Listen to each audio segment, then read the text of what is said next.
কিছু নিয়ে কিন্তু আমি কথা উঠে না, ইভেন পাস্ট লাইফের ঝামেলা নিয়েও কিন্তু আমি ফ্যামিলি ইস্যুতে চাই না। হ্যালো বন্ধুরা, এবার মিডিয়ার সামনে আসলো অন্তরার ভয়ঙ্কর অতীত।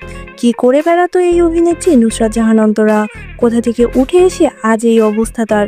আমি প্রুফ দিলেও কেউ বিশ্বাস করে না, এটা হয়তো আমার কপাল। সব জানা গেল এবার মিথিলার মুখ থেকেই, জানলে অবাক হতে বাধ্য হবেন। এইসব ফালতু কমেন্ট তাদেরকে যে বলবেন যারা হচ্ছে। বন্ধুরা, ভিডিওটি শুরু করার আগে আপনারা যারা আমাদের চ্যানেলে নতুন তারা প্লিজ ভিডিওটিতে একটি লাইক করে চ্যানেলটি সাবস্ক্রাইব করে দিন।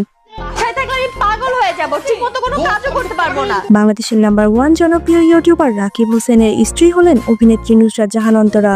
সুন্দর চেহারা এবং অভিনয় দক্ষতার মধ্য দিয়ে মিডিয়া জগতে নিজের স্থান করে নিয়েছেন তিনি।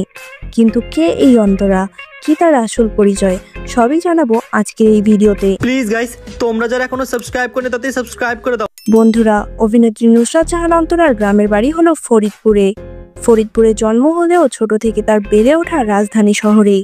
লেখাপড়ার পাশাপাশি সময় দিয়েছেন মিডিয়া জগতে, আর সেখান থেকে পেছনে ফিরে তাকাতে হয়নি তার বাবা একজন ড্রাইভার ছিলেন, আর এই কথা তিনি গর্ব করেই বলেন সবসময়। তার অতীত আর বাকি 10 জনের মতোই সুন্দর, এবং যা সে অর্জন করেছে তাকে আর পেছনে ঘুরে তাকাতে হবে না। বন্ধুরা, ভিডিওটি আপনাদের কাছে কেমন লেগেছে তাড়াতাড়ি কমেন্ট করে জানিয়ে দেন।